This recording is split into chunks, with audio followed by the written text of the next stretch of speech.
Selamat sore bagi kita semua. Sebelum kita memulai perkuliahan, daripada kita bernyanyi, mari kita siap UKT nomor 256. Yesus Kristus hidup Raja. Sada dua tulia.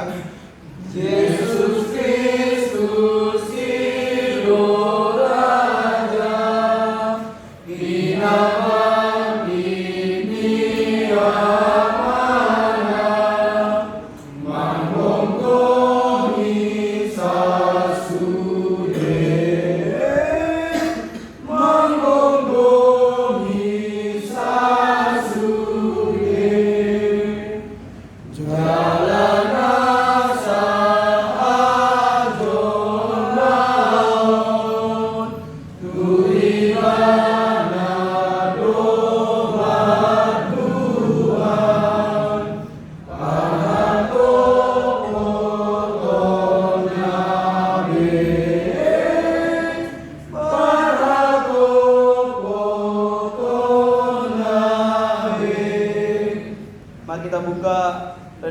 Pada hari ini yang tertulis 1 Korintus 4 ayat 1 sampai ayat 5.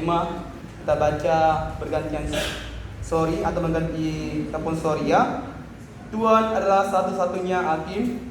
Demikianlah hendaknya orang memandang kami sebagai hamba-hamba Kristus yang kepadanya dipercayakan rahasia Allah.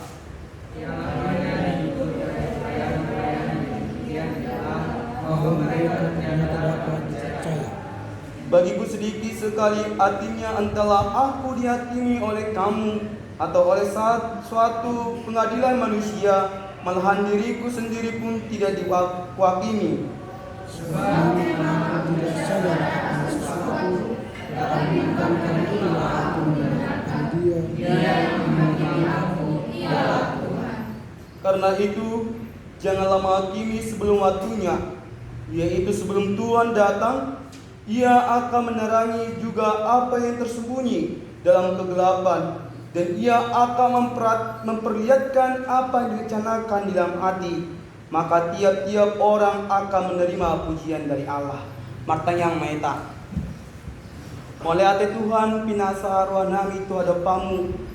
Marti desian asido olong mi Tuhan totong ina kami ay pason sa darion Tuhan.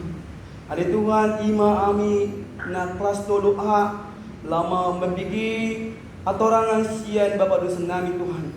Asa totong mamian atorangan sian Bapak dosen nami boyami mapanguluon na totong nilian Tuhan Tuhan. Ale Tuhan martanya kami tu Bapak dosen nami. O matotong na mangileon ay pason margugo asa asido rohana manida akam masiswa naron sa Tuhan. Manate Tuhan pinasa roh nami. Marti Yesus Kristus matanya kami. Amin. Oke, baik.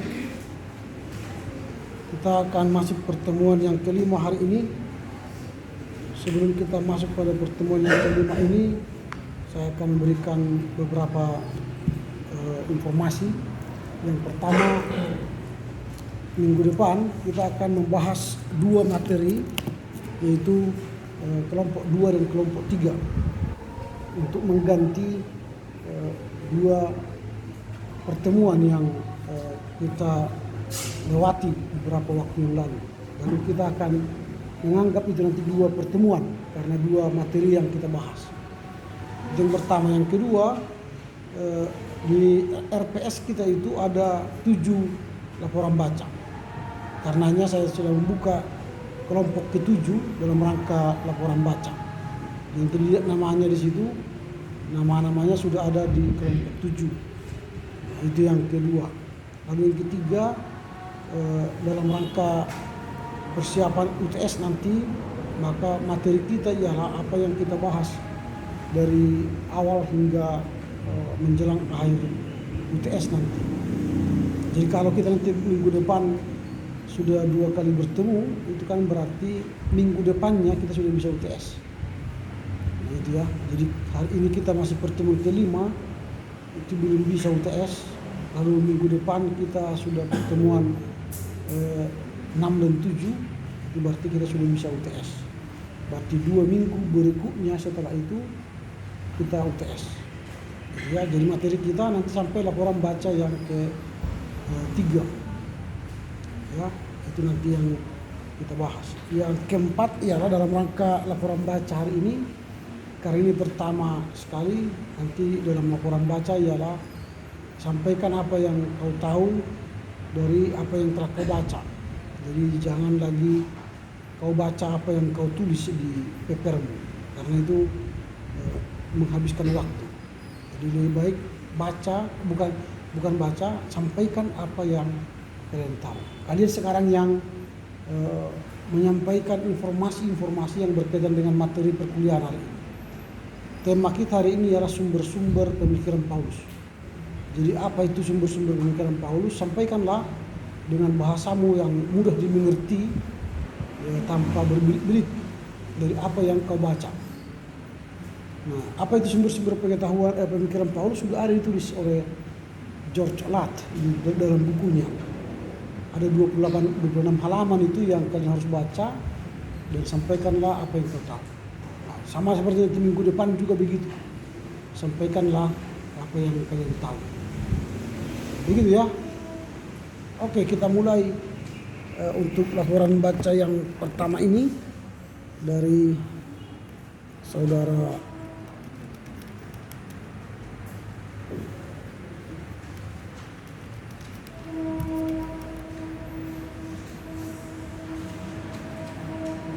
Ade Sofia Sembiring.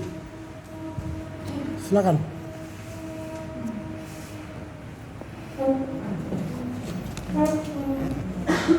Terima kasih untuk kesempatan yang kepada Bapak dosen dan selamat siang untuk kita semua. Pada kesempatan kali ini saya akan menjelaskan laporan bacaan saya yang dimana pokok-pokok pembahasannya adalah membahas tentang sumber-sumber pemikiran Paulus. Nah, dimana sumber-sumber pemikiran Paulus ini memiliki sifat dari sumber-sumber ini, yaitu Paulus ini menuliskan surat-suratnya kepada jemaatnya, namun pada saat dia menuliskan surat-suratnya ini terjadilah argumentasi yang mana argumentasi itu membuat para muridnya merasa kehilangan keasliannya, yaitu dia kesulitan dalam memahami surat Paulus ini karena bukan di situ juga Paulus menuliskan surat-suratnya ini kepada jemaat dengan pemikiran teologisnya dan juga sikap Paulus terhadap beritanya dianya pada saat menyebarkan beritanya itu dia sedikit keras terhadap penentang surat yang diberikan kepada jemaat, karena baginya dia mendasarkan dengan pemikiran Allah. Dan juga Paulus sebagai rasul. Paulus sebagai rasul ini dia tidak memonopolikan siapapun. Jadi dia sama seperti yang lainnya. Bersama-sama rasul. Paulus dan Wahyu dalam Paulus dan Wahyu ini mengungkapkan bagaimana rahasia di mana rahasia itu akan digali dalam konteksnya itu tidak terlepas dari perjanjian lama untuk mengungkap perjanjian baru. Dan juga Paulus dalam perjanjian lama itu sebelumnya wahyu dan tradisi. Di dalam wahyu dan tradisi ini Paulus menekankan juga bagaimana tradisi-tradisi yang dituliskan dalam surat-suratnya itu. Sekian. Oke. Lanjut Cynthia.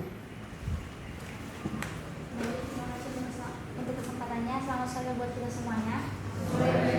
Saya akan menyampaikan hasil laporan baca saya dari buku tulisan George Eldon Ladd dengan judul buku Teologi Perjanjian Baru Jilid 2, yaitu tentang sumber-sumber pemikiran Paulus. Dalam sumber-sumber pemikiran Paulus ini kita akan membahas 6 topik, yaitu yang pertama adalah sifat dari sumber-sumber pemikiran Paulus ini, lalu yang kedua adalah sikap Paulus terhadap berita-berita yang beredar tentang dirinya, lalu yang ketiga adalah Paulus sebagai seorang rasul, yang keempat adalah para rasul dan wahyu, yang kelima adalah wahyu dan tradisi, serta yang terakhir yaitu yang keenam adalah Paulus dan perjanjian lama. Yang pertama kita akan membahas tentang sifat dari sumber-sumber pemikiran Paulus. Di sini saya menemukan 3 sifat dari sumber pemikiran Paulus itu. Yang pertama adalah banyak sumber dari pemikiran Paulus ini, tetapi hanya 9 dari 13 sumber pemikiran Paulus ini yang diakui secara sah di masa sekarang ini. Mengapa hanya 9 yang diakui di masa sekarang ini? Karena surat-surat Paulus yang lainnya adanya timbulnya argumen-argumen terhadap surat-surat itu, argumen-argumen yang meragukan keaslian dari tulisan Paulus itu, dan juga gaya penulisannya berbeda dengan surat-surat Paulus yang lainnya, terlebih yang membahas tentang eklesiologinya. Lalu sifat penulisan sumber Paulus yang kedua adalah surat-surat Paulus ini dianggap bukan karya-karya teologis, melainkan adalah karya non-sastra, di mana Paulus dalam penulisan suratnya melakukan korespondensi, yaitu teknik surat menyurat secara pribadi dengan jemaat-jemaat yang didirikannya pada masa itu. Tetapi dalam korespondensinya ini Paulus tetap memperhatikan implikasi-implikasi karya penyelamatan Allah apa saja yang berguna bagi gereja-gereja pada masa saat itu. Lalu sifat tulisan Paulus yang ketiga adalah surat Paulus ini dinyatakan kehilangan latar belakang historis kritisnya, karena surat-surat Paulus ini dianggap tidak tersusun secara sistematis. Jadi para penafsir modern pada masa sekarang ini kesulitan untuk mengerti maksud dari surat-surat Paulus yang dinyatakannya dalam surat-surat itu. Lalu kita akan masuk ke dalam sikap Paulus terhadap berita-berita yang beredar terhadap dirinya. Paulus mengatakan bahwa surat-surat yang dia tulis adalah otoritas dan kehendak langsung dari Allah, sehingga banyak berita-berita yang menganggap bahwa Paulus ini adalah seseorang yang angkuh, karena dia menganggap bahwa otoritas itu adalah wahyu Allah yang disampaikan, yang diberikan karunia langsung kepada dirinya, sehingga ia menganggap dirinya itu lebih tinggi dari guru-guru yang lainnya. Sehingga kalau ada berita-berita lain, guru-guru lain yang memberitakan Injil di luar atau berbeda dengan Injil yang diberitakan Paulus, dia akan menasihati orang-orang jemaat di Tesalonika untuk mengucilkan mereka, karena mereka tidak mendengarkan ajaran-ajaran dari Paulus ini. Karena Paulus mengharapkan otoritasnya ini diakui dan dipatuhi. Namun keotoritasan Paulus ini bukanlah keotoritasan pribadinya, melainkan berdasarkan kesadaran atas panggilan Allah terhadap dirinya. Lalu kita akan masuk ke dalam Paulus sebagai rasul. Otoritas yang dimiliki Paulus sebagai rasul bersifat lahiriah ataupun otoritas dunia yang tidak digunakannya sewenang-wenang. Oleh sebab itu, Rasul Paulus menganggap dirinya ini sebagai seorang rasul bukan berdasarkan kerasulannya, bukan supaya orang-orang tunduk terhadap kepemimpinannya, tetapi untuk menciptakan persekutuan di antara gereja-gereja. Lalu kita masuk ke dalam para rasul dan wahyu-wahyu. Wahyu menurut konsep Paulus ini menjelaskan tentang 3 hal, yaitu yang pertama adalah fakta dalam sejarah Yesus Kristus yang tersalibkan, lalu yang kedua adalah kebangkitan dan pemulihannya sebagai Tuhan yang telah ditinggikan, serta yang ketiga adalah makna penebusan Yesus Kristus ini yang telah mati, bangkit, dan naik ke surga. Lalu kita masuk ke dalam wahyu dan tradisi. Menurut Paulus, wahyu ini adalah peristiwa yang terjadi dalam masa lampau, yaitu yang terjadi dalam pemberitaan Injil, dan hanya dalam pemberitaan firman itulah Allah menghadapi manusia dan juga menyatakan dirinya. Jadi fokus wahyu adalah Allah, yaitu yang telah menyatakan dirinya. Lalu tradisi di sini adalah perpaduan beberapa aliran termasuk tradisi-tradisi kehidupan Yesus. Tradisi itu juga sama dengan Wahyu, yaitu tetap berfokus terhadap Allah. Lalu kita masuk ke dalam pembahasan kita yang terakhir, yaitu Paulus dan Perjanjian Lama. Selain tradisi dan Wahyu, sumber penting lainnya dari teologi Paulus ini adalah Perjanjian Lama, karena dalam Perjanjian Lama lah firman dari Allah itu sendiri. Perjanjian Lama merupakan Alkitab Kristen yang di dalamnya berisi tentang peringatan dan petunjuk-petunjuk bagi orang Kristen. Karena itulah segala sesuatu yang terjadi dahulu dituliskan menjadi pembelajaran terhadap orang Kristen. Sekian dari laporan baca saya. Oke, Pak Jamut untuk Soid. Baik, saya akan menjelaskan hasil laporan baca saya yang berjudul tentang sumber-sumber pemikiran Paulus.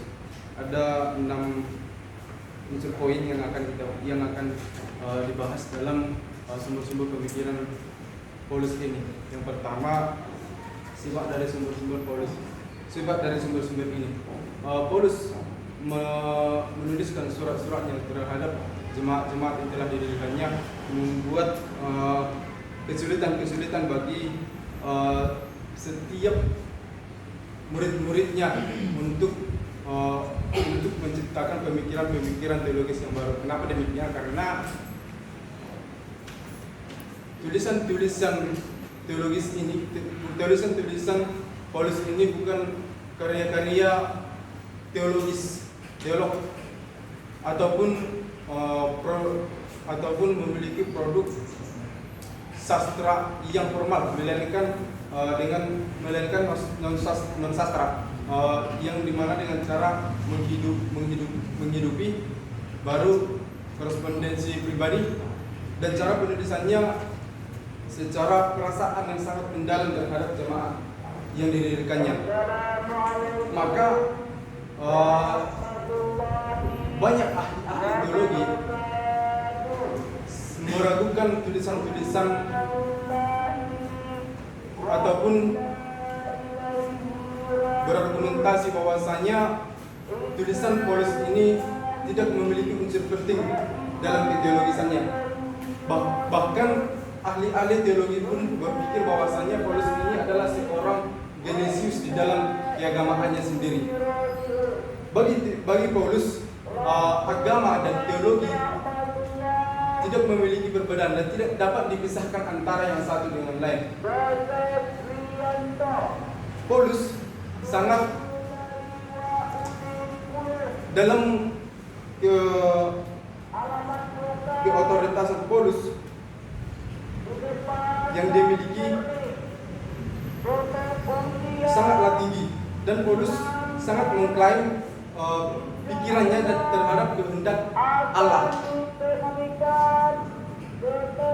Dapat kita dan karena terjadi demikian, terjadi pengklaiman yang dilakukan oleh Paulus tersebut, sehingga jikalau kita melihat berpikir secara manusiawi, Paulus ini adalah seorang ahli yang sangat angkuh.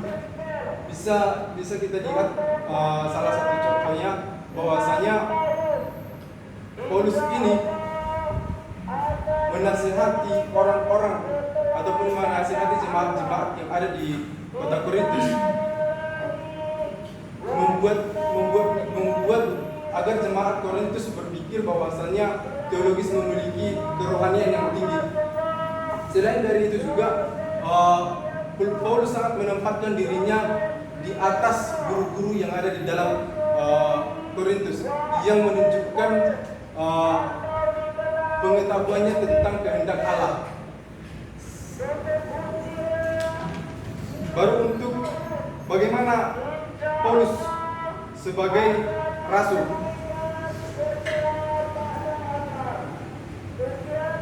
Paulus memiliki otoritas, namun di dalam keotoritasan yang telah dimiliki, Paulus membuat kesadaran baginya bahwasanya otoritas yang dimiliki itu bukanlah miliknya sendiri, melainkan sebuah karunia yang telah diberikan Allah kepada dia. Dia menyadari ini setelah dia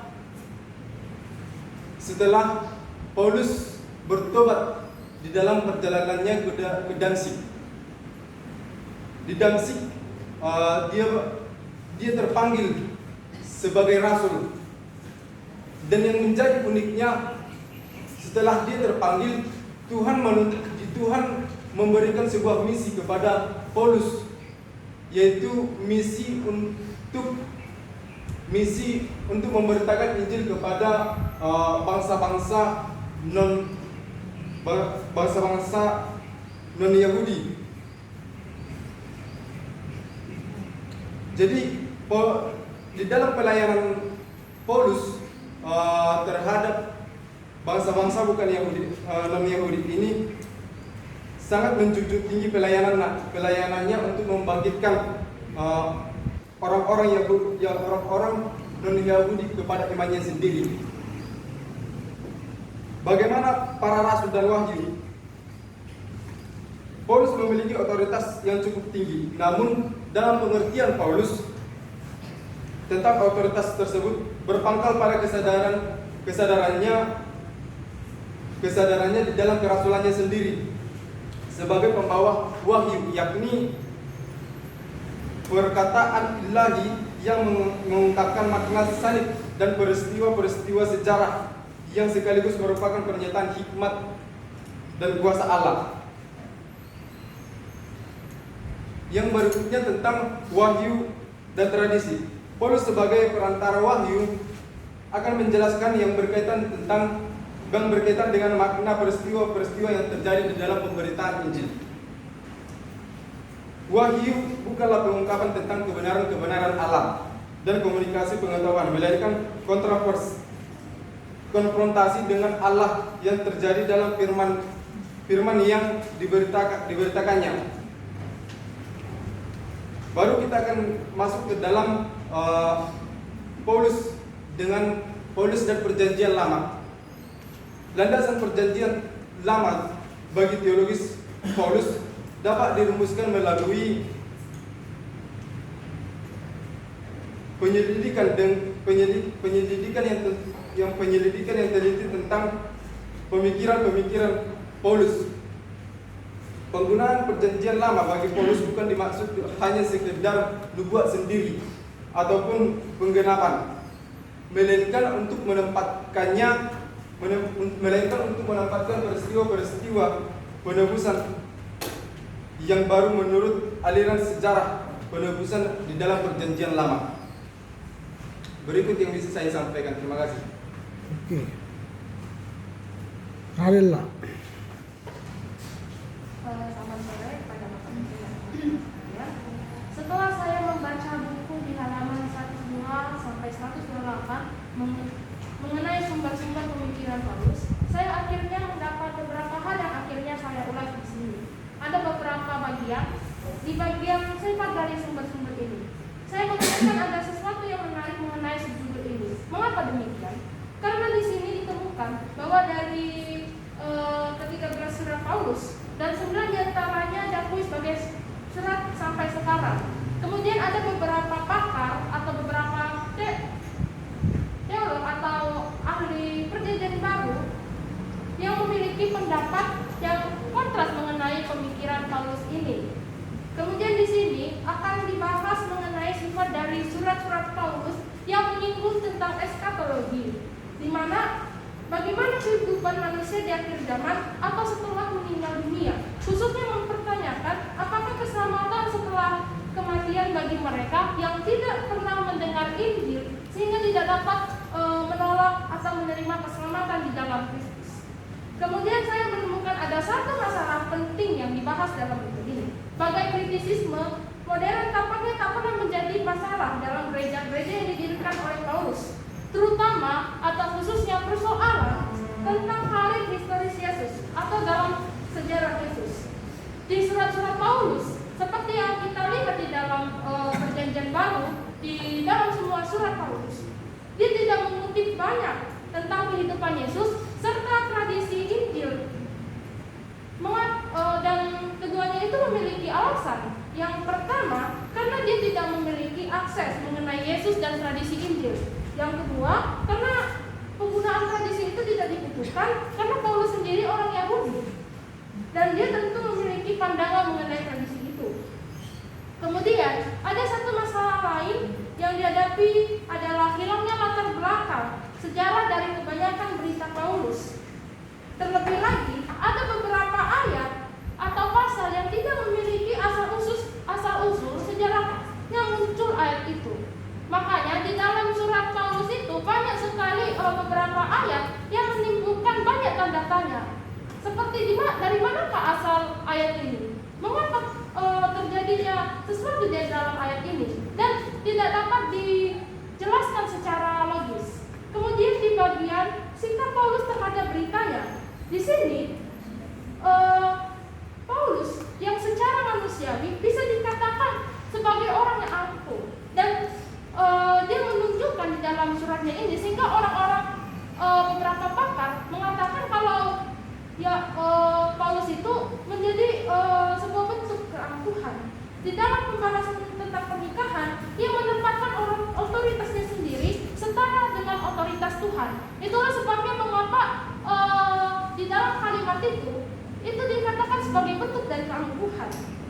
Di situ ia mengingatkan orang-orang di Korintus atau jemaat di Korintus bahwasanya mereka yang merasa dirinya rohani, yakni mereka yang dipimpin oleh Roh Allah, harus menyadari bahwa apa yang Paulus tuliskan, apa yang dia kasih dan apa yang dia suratkan kepada mereka itu merupakan kehendak Allah, bukan kehendaknya sendiri.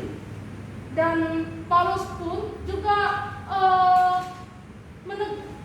memiliki kalimat yang menekan kepada pembacanya, seperti yang kita lihat di beberapa ayat-ayat dalam surat-surat Paulus. Di situ kita bisa melihat bahwa Paulus ini kayaknya dia orang yang sangat keras. Buktinya di dalam tulisan yang berada dalam surat-surat Paulus dalam Perjanjian Baru, di situ dia banyak sekali memakai kata penekanan. Dia di dalam kalimatnya itu sendiri, di dalam suratnya itu, orang bisa menebak, orang bisa mengetahui kalau dia itu orangnya tegas. Dengan cara apa? Kita baca dari surat-surat Paulus itu. Apakah ada kata-kata yang tidak menggunakan kata tegas? Apakah ada kata-kata yang tidak ada kata mengecam? Pasti ketika saudara pasti akan nanti akan melihat kitab itu lebih lanjut. Kemudian kita lanjut di bagian Paulus sebagai rasul. Di sini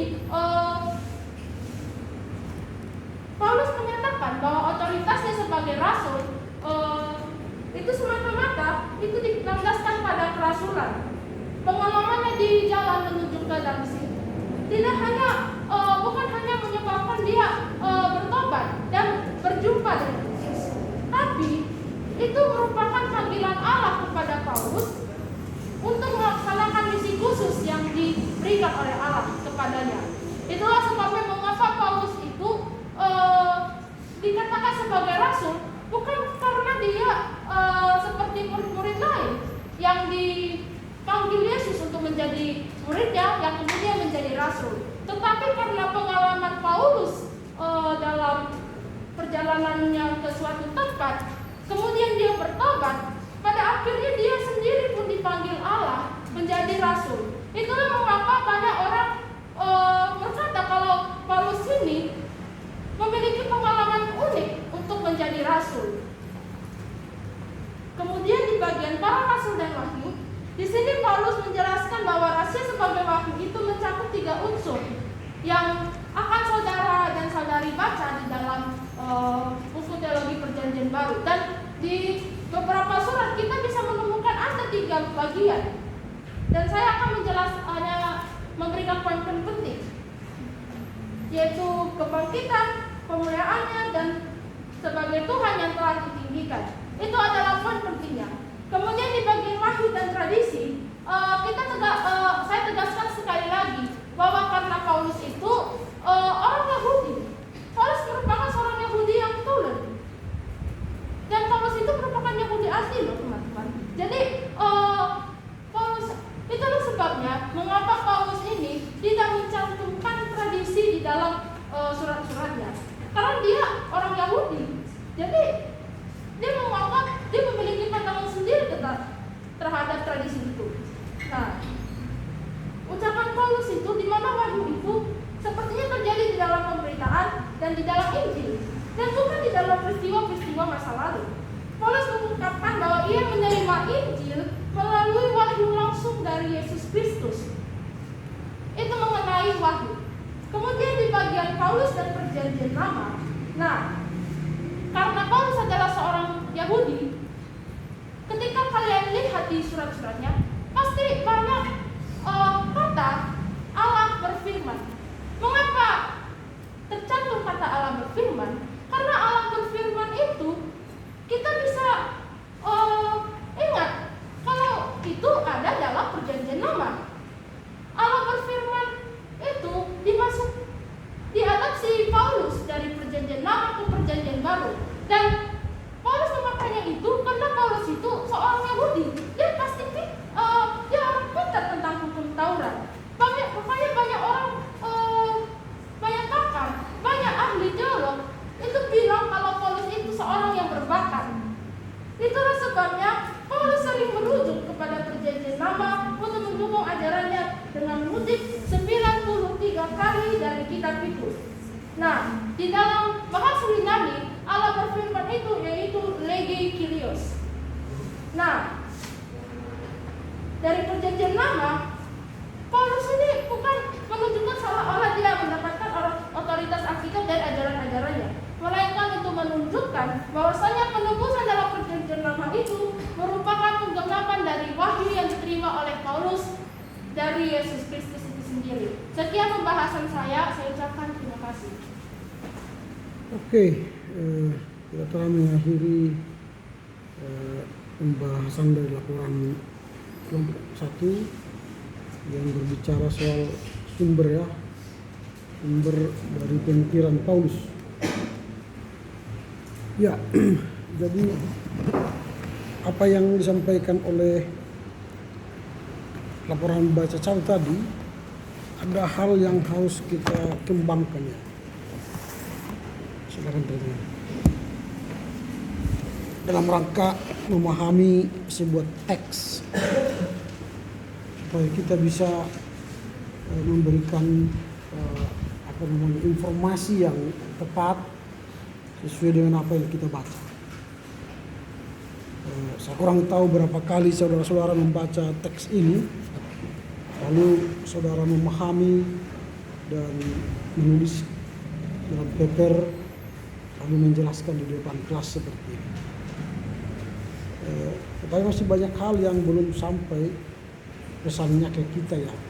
Nggak tahu saya apakah kalian semua mengerti apa yang disampaikan oleh mereka yang menyampaikan laporan baca tadi.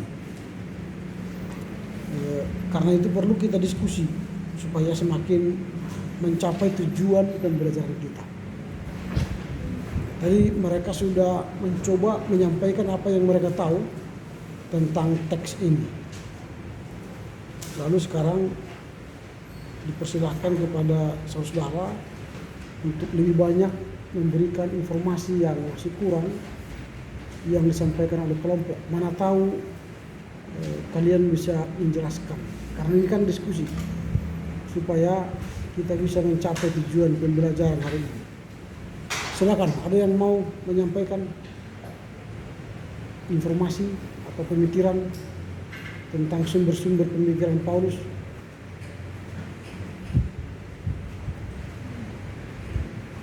Tidak ada? Oke, kalau tidak ada, saya bertanya, siapa yang baca buku ini? Selain mereka berempat, siapa yang baca?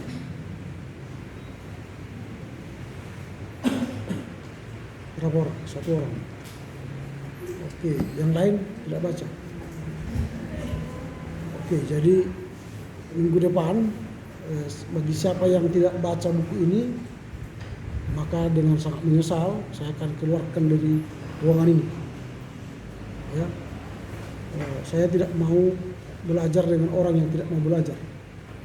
Jadi minggu depan siapa yang tidak membaca buku ini, maka dia akan saya keluarkan dari ruangan ini. Karena tidak mungkin kita diskusi kalau saudara tidak baca buku. Jadi mereka ini hanyalah pemantik untuk diskusi kita, untuk memahami teks ini. Kalau kalian sudah mampu memahami teks dengan baik, ini akan menolong kalian nanti untuk memahami teks suci dengan baik. Kalau hanya bacaan seperti ini aja kalian tidak mampu memahaminya dengan baik, bagaimana kalian bisa memahami teks Alkitab? Dan setelah itu kau khotbahkan ke jemaat. Makanya banyak sekarang pengalaman atau respon jemaat kepada kita alumni Setia Absel Medan tidak berkualitas. Khotbah pendeta yang alumni dari sini, menurut kesaksian mereka ialah khotbah yang amburadul, tidak teologis, tidak biblis, tidak sistematika, tidak memiliki norma-norma. Itu keluhan mereka sekarang di lapangan. Lalu kami dalam menyusun kurikulum baru sekarang berpikir bagaimana supaya mahasiswa ini punya tanggung jawab belajar, punya ilmu yang bagus. Sekarang kalian sudah semester 6. Kalau sudah semester 6 itu diandaikan sudah punya banyak ilmu. Tapi kalau kalian datang seperti ini, bagaimana kalian mau berilmu? Bagaimana kalian mau jadi teolog yang handal seperti Paulus? Bagaimana kalian bisa menjawab kebutuhan jemaat kalau seperti ini keadaannya? Jadi kalian pikir dengan mendengar laporan baca dari mereka ini sudah cukup? Bagaimana kita mau diskusi kalau kalian tidak mau baca buku ini?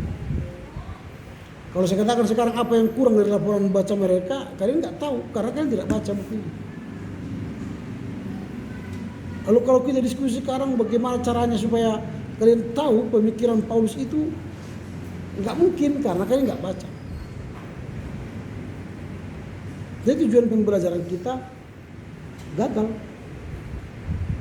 Padahal selama 1 semester ini, setelah selesai kuliah kita, diharapkan dari kalian memiliki kompetensi. Kompetensi apa yang didapatkan dari kalian? Siapa yang tahu? Ini kita sudah pertemuan kelima. Kalau sampai pertemuan kelima ini saudara tidak tahu apa tugas kita di sini 1 semester ini, sayang sekali. Apa tugas kita sekarang di sini selama 1 semester ini? Untuk menjadikanmu jadi apa? Menjadi apa? Hah? Enggak, terlampau jauh. Ini mata kuliah teologi PB2. Mau jadi apa kalian? Setelah tamat dari teologi PB2 ini, apa yang harus kalian miliki? Ini kurikulum Merdeka Belajar begitu. Selesai kuliah, sudah kalian punya kompetensi, punya kemampuan. Berarti kalian tidak baca RPS. Sehingga kalian tidak tahu apa tujuan perkuliahan kita di sini. Mau jadi apa saudara? Kalau hanya saya yang mengajar kalian membicarakan satu topik, itu namanya SMP SMA. Dalam kurikulum Merdeka Belajar itu mahasiswa itu mengeksplor diri, menggali ilmu, supaya ilmu itu dia dapatkan sehingga dia mampu. Apa tujuan pembelajaran kita di sini? Belum ada yang juga tahu. Ya lihatlah RPS itu supaya saudara tahu apa tujuanmu di kelas ini.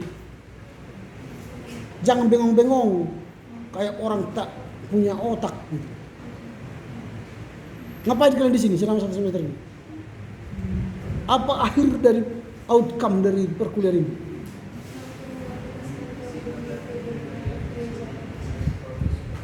Mampu apa? Itu terlampau jauh, itu ada lagi di awal-awal apa? Mampu jadi apa? Mampu menjelaskan apa? Dia sudah mampu jadi menjelaskan. Gak ada yang mampu. Jadi setiap kuliah itu Anda mampu menjelaskan, menerangkan. Kalau Anda sudah mampu di sini, di masyarakat sana pun, di jemaah sana pun Anda sudah mampu. Bagaimana supaya saudara mampu? Baca buku. Berapa kali kau baca buku ini? Ini buku. Berapa kali? Ya, 2 kali. Bagaimana mungkin Anda tahu kalau hanya baca 2 kali? Kau? Siapa namanya? Berapa kali? 3 kali. Kau? Radela? 2 kali kau? Itu. Sok pintar semua. Kalau hanya 2 kali baru Anda mau mengerti. Otakmu itu sudah jenius sekali.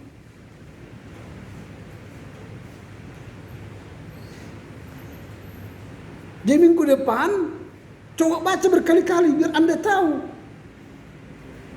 Supaya Anda bisa menjelaskan. Tujuanmu ke sini menjadi manusia yang berkualitas, berkompeten. Jangan asal datang ke sini duduk. Diam, tak ada apa-apanya. Jadi bukan hanya yang membaca itu yang berkompeten, semua. Maka minggu depan ini saya coba saya tanya sama kalian semua. Kita sama-sama belajar di sini. Bukan saudara ke sini datang hanya mau bengong-bengong. Sayang sekali saudara dibiayai orang tua ke sini belajar, tapi tak ada isi otak. Kalian enggak lihat orang tuamu di sawah, di ladang, di kantor, di pasar sana, jungkir balik cari uang untuk. Anda hanya duduk belajar pun tak sanggup. Berapa jam kalian membaca buku satu hari? Berapa jam? Berapa menit? Jangan jam, berapa menit? Kau berapa menit baca buku? Hah? Ya, bukan sebelum tidur, itu mau tidur itu. Ya kau duduk seperti ini di kos-kosmu ada meja seperti ini. Ada meja, ada kursi. Berapa menit lah pantatmu tahan baca buku gini? Berapa menit? Jangan ketawa, saya tanya ini. Berapa menit? Kan ada orang di sini. Berapa menit? Wah, mungkin manusia nggak ada di sini. Saya mungkin salah alamat ini. Mungkin di sini setan-setan, di sana baru ada manusia mungkin. Atau saya tanya di keluar sana, mana tahu ada orang di sana. Kok nggak ada manusia di ruangan ini? Berapa menit kalian duduk di kursi kalian, di meja kalian baca buku? Berapa menit? 4 menit. Haleluya, haleluya. Pantasanlah memang jelaslah kampus kita ini menghasilkan pendeta-pendeta penyesat. Tidak benarlah dugaan para jemaat itu. Memang pendeta kita sekarang penyesat-penyesat di jemaat. Karena tidak punya kualifikasi teologi yang bagus. 4 menit baca buku. Mata kuliah 9 semester ini kayak ampuh. 4 menit. Mau jadi apa itu? Mau jadi setan? 4 menit untuk semua mata kuliah. Gila itu. 4 menit baca buku berapa lembar? Hah? Apa? 10 lembar. Bisa kau baca, kau buat jam 4 menit. 10 halaman. Wow, keren. Keren. Luar biasa itu. Memang akhirnya kami para dosen tarik nafas. Tarik nafas panjang-panjang. Jangan ketawa, kalian bodoh sekali. Tarik nafas panjang-panjang. Gak tahu kami apakah seleksi kami yang salah menerima kalian yang tak berkualitas di sini, gak tahu. Akhirnya ya kami sekarang berpikir bagaimana caranya memilih mahasiswa yang berkualitas nanti. Kalau seperti ini keadaannya membaca buku pun gak ada. mau minta kepintaran. Wah, apa yang mau dengar Tuhan? Membaca pun tak mau. Sarjana apa kalian? Sarjana odong-odong lah kalian. Masih kalau kesempatan ujian aja ke tempat lain, ke kampus lain. Daripada kalian nanti jadi penyesat jemaat, membawa jemaat ke neraka, lebih baik kalian ke neraka.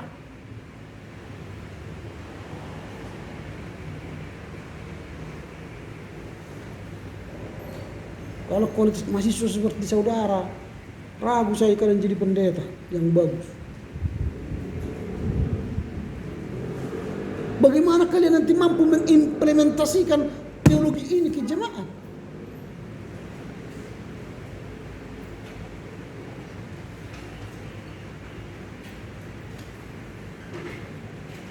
Gila orang ini.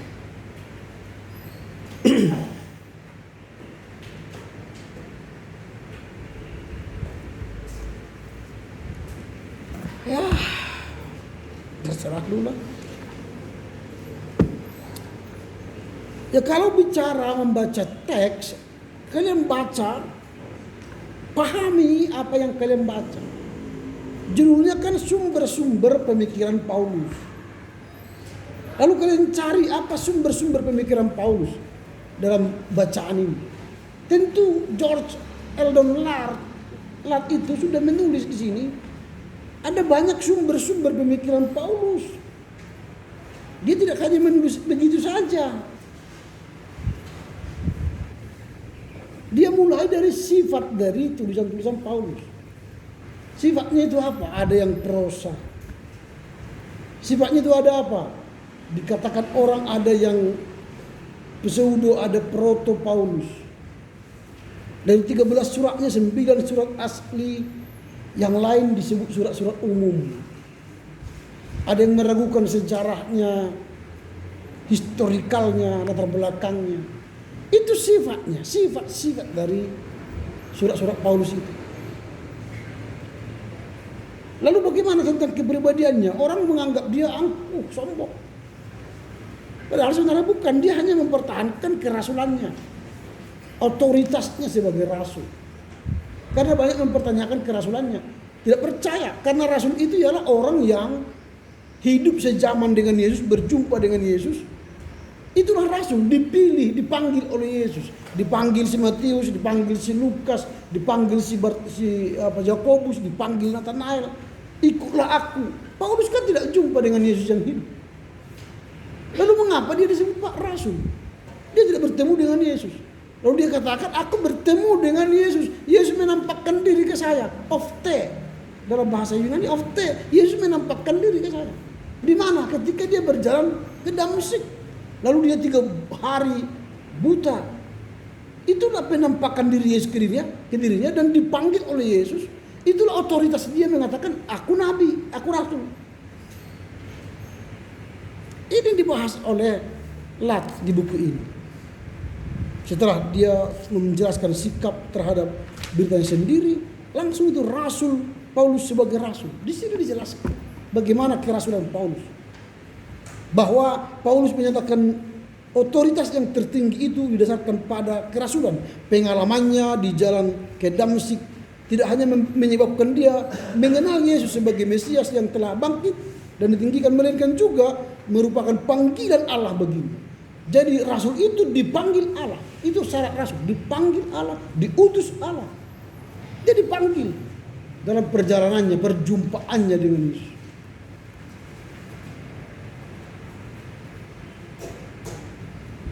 Dan kalau dikatakan tadi soal pribadinya di halaman 109, Paulus menganggap dia bukan memonopoli kerasulan itu. Tidak, dia tidak hanya sendiri disebut rasul.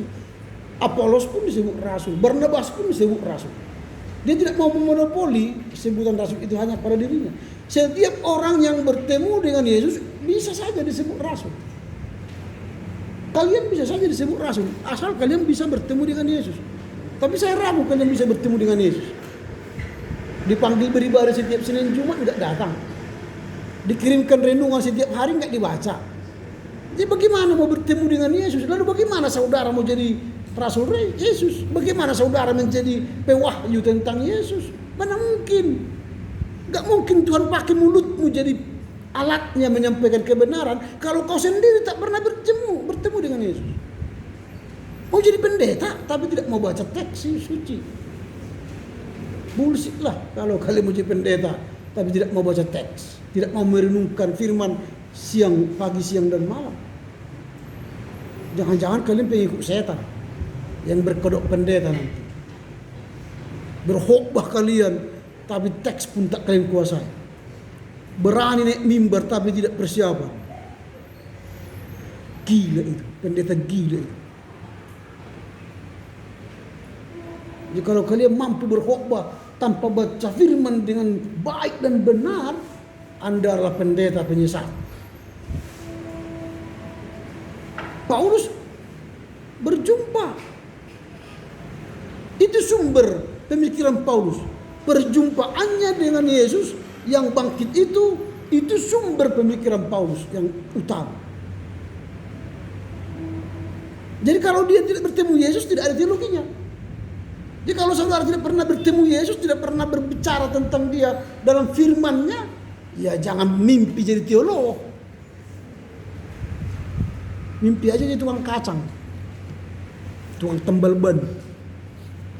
Itu lebih masuk akal daripada bermimpi jadi seorang teolog atau seorang pendeta. Atau supir aja sekaligus.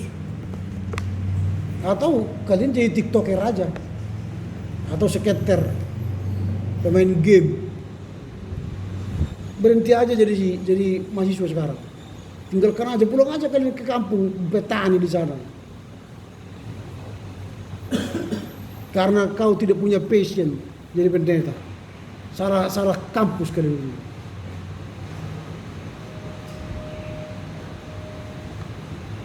Orang tuamu berharap kau jadi pendeta yang berkualitas. Kamu hanya pura-pura di sini jadi teolog-teolog yang pandai. Tak pernah baca buku, tak pernah beli buku, tak pernah investasi ilmu, mencari ilmu. Ya, gimana lah? Dari mana lagi sumber pemikiran Paulus? Itu dari para rasul dan wahyu. Jadi Paulus itu mendapatkan ilmunya, pemikirannya dari siapa? Para rasul. Ada banyak rasul yang dijumpai. Dia bertemu dengan Markus, bertemu dengan Yohanes, bertemu dengan Petrus. Dari situlah dia dapat ilmu, pemikiran-pemikiran, teologinya. Ya kalian bertemu dengan siapa supaya dapat ilmunya?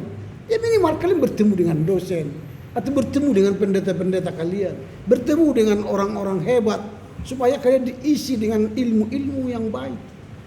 Kalau hanya bertemu dengan YouTubernya kalian nonton YouTube menghabiskan kuota, Allahu alam lah. Anda itu ditentukan dengan siapa Anda berteman, dengan siapa Anda bergaul, dengan apa yang kau baca, apa aja yang kau baca, apa yang aja yang kau tonton, itu menentukan dirimu. Tadi Pak Jan Hotler sudah mengatakan dengan siapa Anda berjalan. Kalau Anda berjalan dengan TikToker, dengan skater, dengan WA, dengan internet, mana mungkin kau jadi teolog atau pendeta yang handal? Nonsen.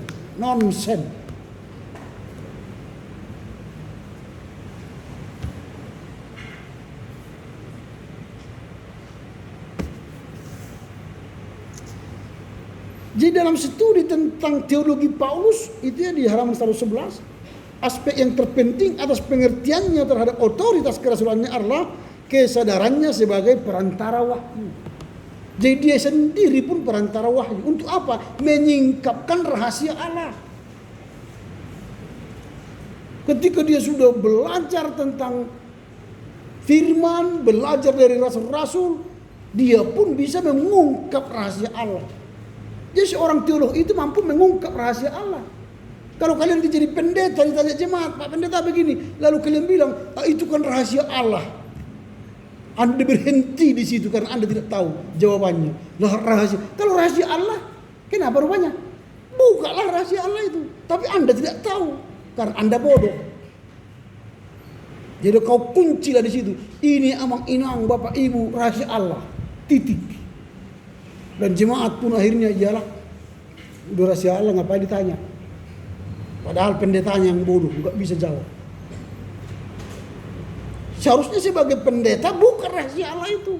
Bacalah tafsiran. Sudah belajar tafsiran kan? Mau pendekatan apa? Historis kritis, kanonik, postmodern, postkolonial, feminis, pembebasan. Dekatilah teks. Supaya Anda bisa berbicara di hadapan jemaat. Membuka rahasia Allah. Bukan menutup-nutupi. Anda itu pewahyu. Itu pemikiran-pemikiran Paulus. Dari apa? Para rasul. Dan dari wahyu. Dari mana lagi? Di sini dikatakan sumber dari pemikiran Paulus. Dari tradisi. Tradisi apa? Lat itu sudah menyampaikan di halaman 118, 119 di bawah itu. Paulus sering menunjuk pemberitaan dan ajarannya sesuai yang digunakan dalam tradisi. Tradisi apa? Tradisi lisan. Di sini kan disebut. Di sumber pemikiran Paulus itu dari mana? Tradisi lisan. Dia membaca tradisi-tradisi Israel, tradisi-tradisi Yahudi, tradisi-tradisi Kristen. Itu pemikirannya, tradisi-tradisi agamawi, tradisi-tradisi perjanjian lama. Dia pelajari, sehingga dia buat teologi. Kalian mau apa yang kalian pelajari? Tradisi apa yang kalian pelajari? Tak pernah baca buku.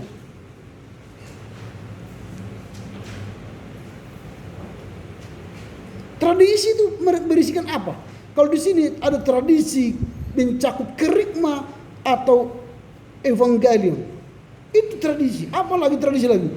Tradisi ini, ungkapan tradisi lisan yang sama muncul dalam pelestarian tradisi kehidupan Yesus, yaitu perjamuan Tuhan. Perjamuan Tuhan itu tradisi. Jadi Paulus itu mendasarkan teologinya dari tradisi lisan. Selain itu dari mana lagi sumber pemikiran Paulus? Dari perjanjian lama. Jadi Paulus mendasarkan sumber-sumber ilmunya, pemikirannya dari perjanjian lama. Jadi makanya dia membaca perjanjian lama sampai khatam, paham. Jadi kalau kalian menjadi seorang teolog tapi tidak pernah membaca perjanjian lama dengan baik, perjanjian baru dengan baik, mau gimana kalian jadi pendeta yang berkualitas?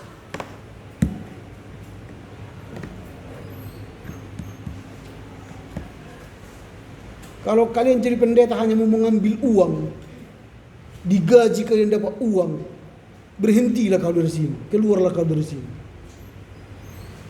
Kalian hanyalah gembala upahan yang memeras jemaat itu untuk tujuan hidup.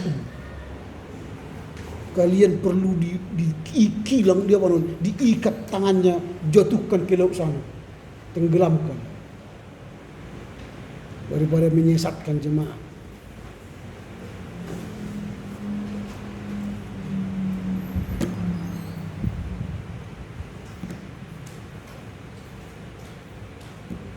Jadi kalau kalian ingin berteologi, sama seperti si Paulus, dasarilah pemikiran-pemikiran teologimu dengan seperti Paulus ini. Bertemulah dengan Tuhan. Belajarlah tradisi-tradisi. Galilah kitab suci, perjanjian lama, perjanjian baru. Rasakan panggilan Tuhan dan Tuhan mengutusmu. Baru kau jadi teolog.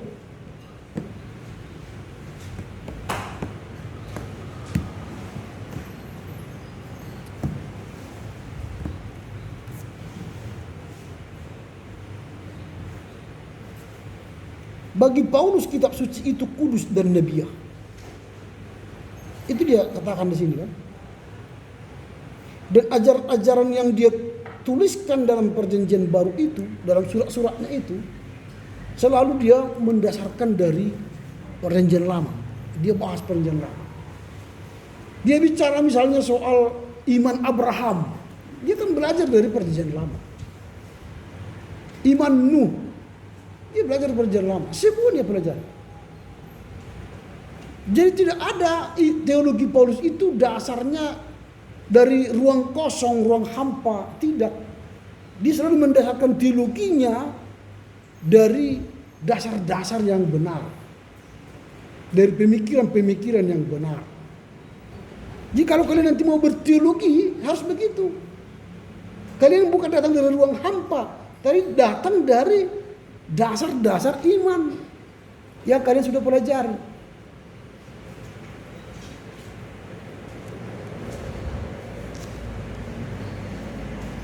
Nah, di sini dikatakan penggunaan perjanjian lama oleh Paulus bukan dimaksudkan sekedar untuk mencari nubuat atau penggenapannya, melainkan menempatkan peristiwa penebusan yang baru itu menurut aliran sejarah penebusan perjanjian lama. Jadi kalau dia bicara tentang penebusan, itu dia gali dari penebusan dalam konsep perjanjian lama. Lalu dia kembangkan dalam pola perspektif baru dari pemikirannya, dari teologinya. Makanya di sini dikatakan hal ini menuntunnya untuk menemukan dalam perjanjian lama makna yang tak muncul dalam kutipan menurut latar belakang perjanjian lama. Jadi ia dapat menerapkan pada gereja kutipan-kutipan perjanjian lama menunjuk kepada Israel.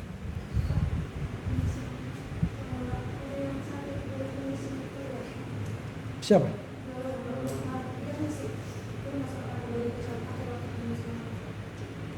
Ya silakan, istirahat.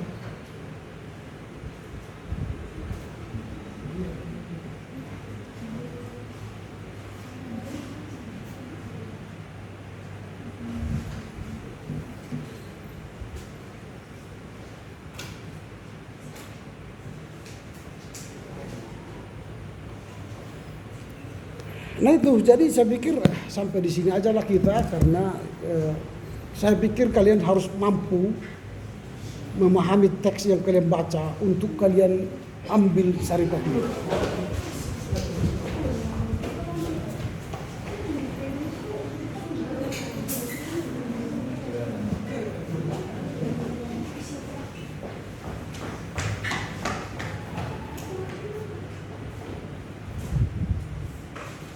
Dia kecelakaan pakai apa?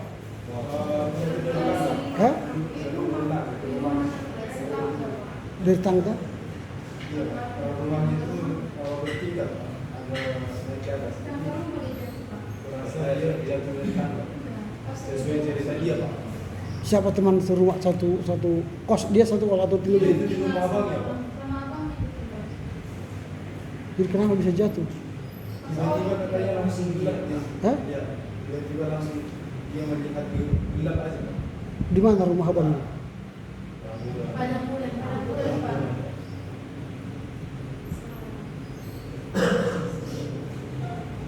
Ya, hati-hatilah.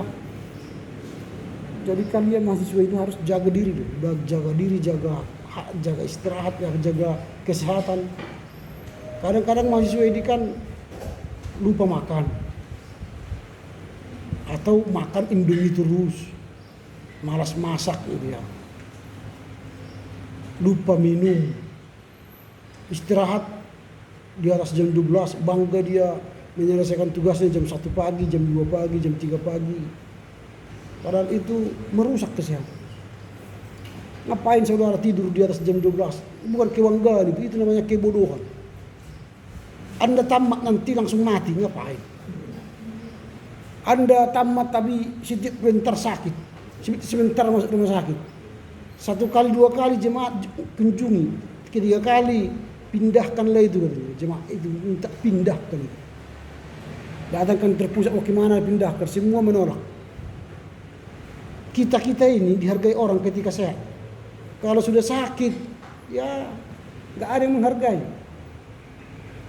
Dijaga kesehatanmu sekarang. Kalau ingin kau melayani Tuhan dengan baik, jaga kesehatan. Belajarlah sampai jam 10 malam habis istirahat. Lebih baik kau bangun jam 4 atau jam 5 belajar loh. Saya selalu begitu. Lebih baik saya bangun jam 4, jam 5. bekerja lagi, baca teks, firman, buat renungan, bagi sama orang. Habis itu bekerja. Jangan bangga saudara tidur jam 2, jam 3. Itu bukan kebanggaan, kematian itu. Anda hanya tunggu waktu mati sebentar lagi. Tuhan sudah aturkan hidup ini. Selagi siang bekerjalah, tapi setelah malam istirahatlah. Tuhan telah mengatur recovery tubuh ini mulai jam 11 malam. Mulai jam 11 yang pertama yang disembuhkan Tuhan ialah lever, hati. Sampai jam 12. Jam 12 dia mulai membersihkan jantung. Sampai jam 1, jam 2, terakhir nanti perut. Jam 5 pagi. Jadi kalau Anda tidak istirahat pada jam itu, Anda tidur jam 2, berarti levermu tidak disembuhkan. Jantungmu tidak disembuhkan. Makanya sering mahasiswa penyakit lever, penyakit kuning. Karena penyembuhan hati jam 11 sampai jam 12. Anda tidur jam 1, jam 2, jam 3. Levermu rusak. Apalagi kau makan Indomie, mempercepat levermu rusak. Jadi harus tahu. Kalau kalian mau jadi pendeta yang bagus nanti, jagalah kesehatanmu. Tapi kalau memang tidak berguna, mau tidak berguna, silakan aja. Banggalah kau tidur jam 1, jam 2. Tapi siaplah kau tidak berguna nanti. Dan jangan nanti menyesal, jemaatku ini gak ada hatinya, aku udah sakit gak datang. Ya, bukan gak ada hatinya, kau yang tidak punya hati. Kau persembahkan dirimu yang tidak sehat untuk Tuhan. Tuhan kecewa lihat kau. Gitu ya. Kalau sudah ada potensimu sakit sekarang, jagalah supaya sehat.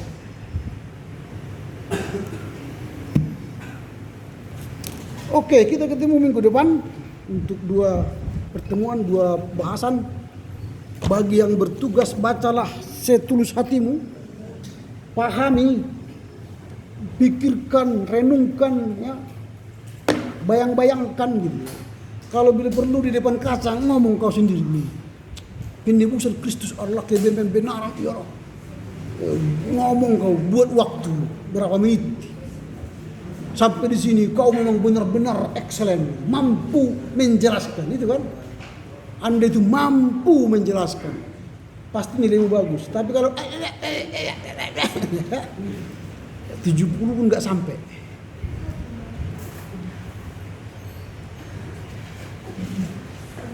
Oke, silakan. Siapa yang berani?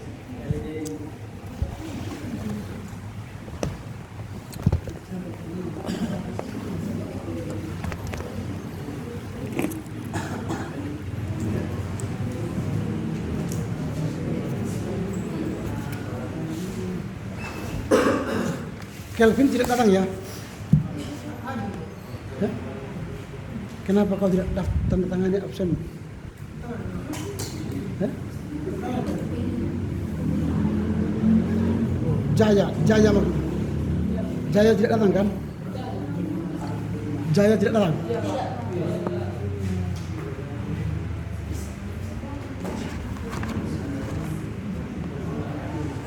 Oke, silakan. Pas kita bernyanyi dari Hidup Jemaat Pidato Panikras dengan diriku. Kita nyanyikan sama-sama. Dari mana? Pidato Panikras dengan diriku. Hidup Jemaat. Bila topan keras melanda hidupku, 3-2 ya. Bila topan keras melanda hidupku, bila putus asa dan letih lesu, berkat Tuhan satu-satu hitunglah, kami saya kagum oleh kasih-Nya. Berkat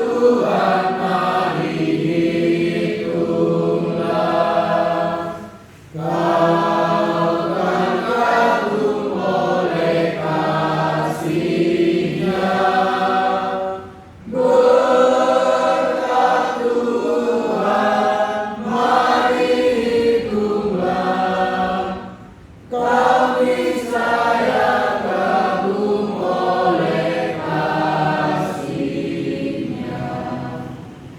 berdoa. Segala berita syukur kita berikan untuk Tuhan atas segala berkat dan kasih karunia yang masih melimpahkan kepada kami. Tuhan, kami telah selesai melakukan perjuangan kami. Kiranya apa yang Bapak Yesus sampaikan dapat kami terima dan dapat kami menemani dalam hidup kami. Dalam nama Tuhan Yesus Kristus kami berdoa dan bersyukur. Amin. Oke, selamat sore ya.